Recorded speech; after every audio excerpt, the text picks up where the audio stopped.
કરશો તો ડોળા થશો, છીછરા બનશો અને હંસ કિનારા છોડી જશે, પછી તન ધોળા અને બગને મળશે. હે, એ તો પ્રેમ એક કરે. ભાઈ ભાઈનો પ્રેમ, પિતા પુત્રનો પ્રેમ, મિત્ર મિત્રનો પ્રેમ, પતિ પત્નીનો પ્રેમ. હે, અમારા ધંધુસરનો દાખલો છે. અમારા મેરનું ગામ ધંધુસર. બહુ સરસ પ્રસંગ હું ઘણી વાર કહું છું. ગામના પાદરમાંથી એક સાધુ નીકળ્યા. એને કીધું એક રાતવાસો કરવો છે, કોઈ સદગ્રસ્તનું ઘર છે. આ બનેલી હકીકત છે ધંધુસરમાં. હા, જેના પરિવારો પણ હયાત છે. એક માણસે કીધું કે ભાઈ સાધુને ફલાણાભાઈને ઘેરે મૂકી આવ્યું. એટલે સાધુને માણસ લઈને આવ્યો. એટલે ગરદણી કીધું પધારો સ્વામીજી, અમારે આંગણે સંત પધાર્યા, આસન આપ્યું. અને સામે જે ભાઈ રહેતો તો સગો ભાઈ સામે, એને બોલાવીને કીધું ભાઈ સંત પધાર્યા છે તો એને જમતા હોય તો રસોઈ બનાવી દો, અને નહીંતર એને સીધો આપો તો હાથે રસોઈ બનાવી લઈએ, અને ગરમ પાણી મૂકો એને નાહવા માટે. એ સાધુ બધું જોવે. પછી એને કીધું કે તમે તમારે ત્યાં મને માણસ મૂકી ગયો, તમે ઓલા ભાઈને કેમ બધું કહો છો? સાધુ કે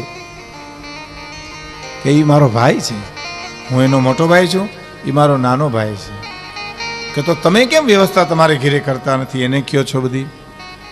તો કે હવે અમારા ગામડાની વાત છે બાપુ, તમારે શું કામ રાત રોકાવી, એક ટાણું રોકાવું, શું કામ કાંઈ પૂછવું જોઈએ? તો કે ના, મને વાત કરો. કારણ કે આ તો જીવાતમાં એવા હતા કે સાધુને એમ થયું કે મારે વાત જાણવી જ છે. કે નહીં, તમે મને વાત કરો. તો શું વાત કરીશ ખબર? કે મારો નાનો ભાઈ છે, હું એનો મોટો ભાઈ છું.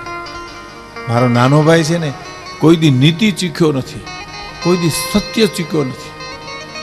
અને તમે આજ હું થોડીક નીતિ ચૂકી ગયો. આજ હું થોડીક નીતિ ગામડાનો એક માણસ કહે છે, વિચાર તો કરો સાધુને, હું આજ થોડીક નીતિ ચૂકી ગયો છું.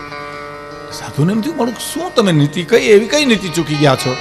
કે જો બાપુ, અમારે બે ભાઈઓના ગામડામાં એક જ હેડે ખેતર છે, અને વચલો ધોરિયો હોંયારો પાણીનો જતો હતો. જાય આજ પાણી જતું હતું. હું સવારમાં વાડીએ ગયો તો મારા ભાઈના ખેતરમાં પાણી જતું હતું, પણ એક જગ્યાએ ફૂટી ગયું હતું. આ વાત બહુ ઝીણી છે. ફૂટી ગયું હતું ને એટલે મેં બંધ ન કર્યું. કાં મારે પાણતિયાને કહી દેવાની જરૂર હતી કે એ ભાઈ અહીં પાણી ફૂટી ગયું, બંધ કરી દે, અને કાં મારે બંધ કરી દેવાની જરૂર હતી, પણ મેં બંધ ન કર્યું. એટલું મને હૃદયમાં થયું કે ભલે ને થોડું ઘણું મારું પીવાય છે ને, કાંઈ વાંધો નહીં, એટલી હું નીતિ ચૂકી ગયો છું, એટલે હું તમને નહીં જમાડી શકું. વિચાર કરો, એ માણસ કેટલો જાગૃત છે જીવનની માલિપા, કે એના પરિવારો છે આપણે ધંધુસરની માલિપા, કે હું એટલી નીતિ ચૂકી ગયો છું બાપુ, હું તમને નહીં જમાડી શકું. આ હા હા, આ કેટલું સહન કરવું પડતું છે. કે તમને ખબર, એક જણે નક્કી કર્યું તો સવારથી સાંજ સુધી સાચું જ બોલું, ખોટું બોલવું નહીં. બોલો, નક્કી કર્યું એક દી પૂરતું જ બોલો. એ સવારમાં ઉઠ્યો ને એની પત્નીને કીધું દાંતણ લાવો, ને દાંતણ દીધું ને કીધું કે હવે દાંતણ કરીને ચા પીને તમે બજારમાં જાઓ તો મારા હારું હાડી લેતા આવશો ને, કાલે તમે કહેતા હતા ને. તો કે નહીં, હું નહીં લઈ આવું આજ. કે કાલે કહેતા હતા ને, તો કે આજ કહું એ સાચું, આજ કહું એ સાચું. અને સવારમાં ચા ની હારે ધડાપીટ થયો, અને પત્ની જે બોલી છે કે તમારા અમે તમારા બાપને કીધી ક્યાંક ખાવા ધાન હતું, આ તો મારા પગનું ધર્મે તમારે સારું થયું. જે સાંભળવાનું તો સાંભળીને બજારમાં નીકળ્યો તો વેપારી કે હાવ હાચું કહી દો, કેદી રૂપિયા દેહો?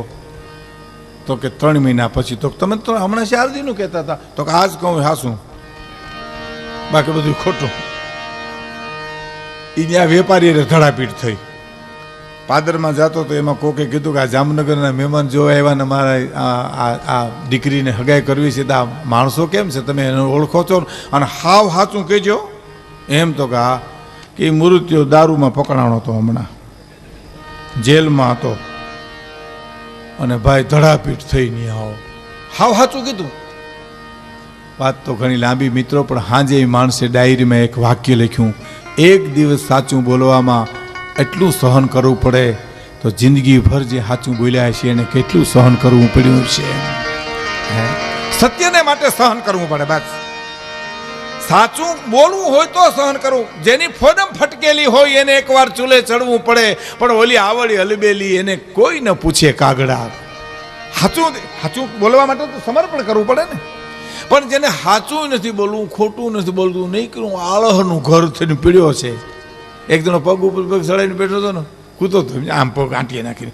એમાં કોઈકે કીધું ફટાણાનો માર્ગ કે નહીં કર્યો, તો આમ પકડ્યો, આમ આમ આમ આમ. બોલો, નો બોલ્યો કાંઈ, આમ આમ પકડ્યો, આમ આમ. બોલ્યો કે ઊભો તો થા ભલા માણા, બોલતોય નથી, ઊભો ના થતો કાંઈ નહીં, પણ મોઢામાંથી તો બોલ. તો પીડ્યો પીડ્યો કે ઓલું ભેહું જો આખો દી પાણીમાં પડ્યું રહીએ, એટલું આરહુડ્યું છે કે પાણીમાં પડ્યું રહીએ ને પાણી ન પીએ, ઘીરે આવીને પીએ. હવે એના દૂધ અમે પીએ છીએ. કેટલી આળ હશે એ કલ્પના કરો છો. પણ સત્યને માટે માણસે છોડવું પડે છે, આપી દેવું પડે ને. એક બહુ સરસ દાખલો મને ગમે છે, હું કહું છું કે રાજા સાહેબનો વખત ને એક રાજાને એમ થયું કે સાચું કહેવાવાળા કેટલાક છે મારા રાજમાં, સત્ય કહેવાવાળા કેટલા છે, તમે આ ખોટું બોલ્યા બાપુ, આવું કહેવાવાળું કોઈ હોવું જોઈએ ને. એ વખતે મહારાજા નક્કી કરતા કે નહીં, એના સલાહકાર સાચા હોવા જોઈએ. અને તમે જુઓ છો એના સલાહકાર સાચા હોય ને એના જીવનના ફળ બહુ મીઠા હોય.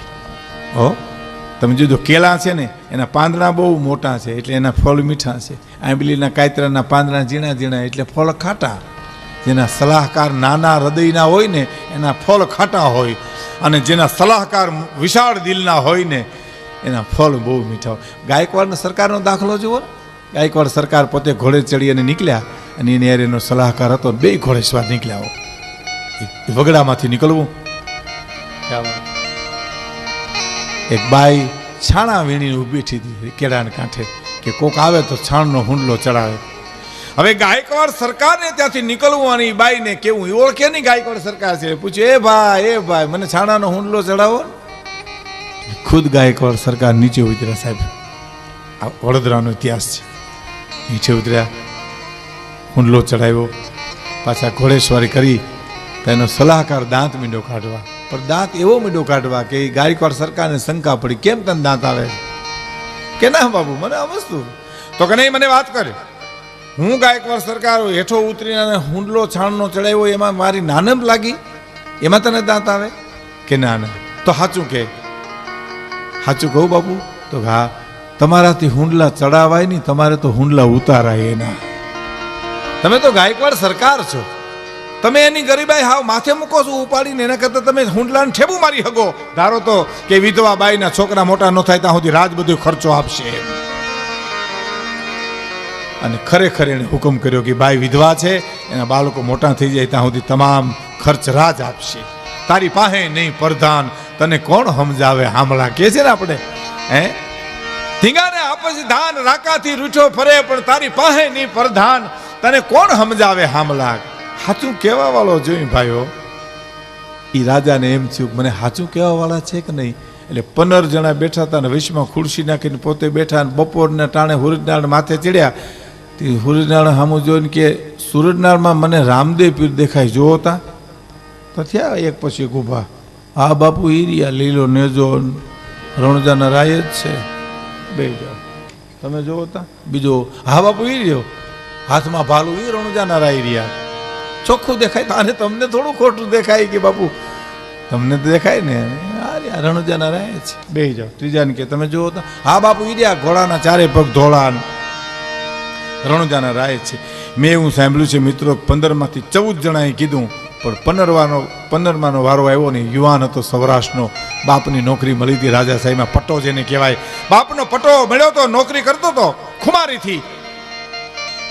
એને કીધું કે મને સૂરજનારાયણ દેખાય, એમાં બીજું કાંઈ દેખાતું નથી. એ જ ક્ષણે સહજ રીતે યુવાન બોલી ગયો, સૂરજનારાયણ દેખાય છે, બીજું કાંઈ નથી દેખાતું. ત્યાં તો ઓલા 14 ઉપડ્યા, હો અમને દેખાય, બાપુને દેખાય, તને નથી દેખાતું ખોટારા, તું મરે ક્યાંય, અમને મારે ક્યાં, કે ભાઈ નથી દેખાતું મને. એ વખતના રાજાએ આકરા શબ્દમાં કીધું, જમાદાર જરા સારી રીતે જુઓ, મને દેખાય, આ 14 જણાને દેખાય, તમને નથી દેખાતું. અને એ વખતે યુવાન બોલ્યો છે, બાપુ હું તો યુવાન માણસ છું, આ 14 ને તો અવસ્થા આંબી ગઈ છે, એને નેજા માંડવા પડે, આંખું ખેંચવી પડે. મને ચોખ્ખું દેખાય છે સૂરજનારાયણ, એમાં મને નથી કાંઈ રામદેવ પીર દેખાતા, નથી બીજું કાંઈ દેખાતું. એમાં 14માંથી એક જણો બોલ્યો, બાપુ આનો બાપે આવો ખોસરો હતો, જોયું એના એ દીકરા એવા જ હોય ને, લ્યો નકર તમને દેખાય અમને દેખાય એને નથી ખોટારાને દેખાતું. એ બાપના સામે વાત ગઈ અને યુવાનના રૂવાડા સમ સમ સમ સમ સમ બેઠા થઈ ગયા અને કમરમાંથી પટો છોડીને દરબારને કીધું કે લે દરબાર, આ તારી નોકરી, મારું પેટ નહીં ભરાય તેથી હું ફોડી નાખીશ. હે કે મારું પેટ નહીં ભરાય તેથી હું ફોડી નાખીશ, ગરીબ ગુજરાન કરી મારી જિંદગી ગુજારીશ, તારા અનાજ ઉપર હું જીવું છું, તારો પટો મેં બાંધ્યો છે, તને હું સત્ય ચોક્કસ કહેવાનો, મને રામદેવ પીર નથી દેખાતા, નથી દેખાતા, નથી દેખાતા. અને દરબારે એ વખતના રાજાએ કીધું જમાદાર આ પટો બાંધી લ્યો અને સૌદના પટા ખેંચી લ્યો અટાણે ને અટાણે.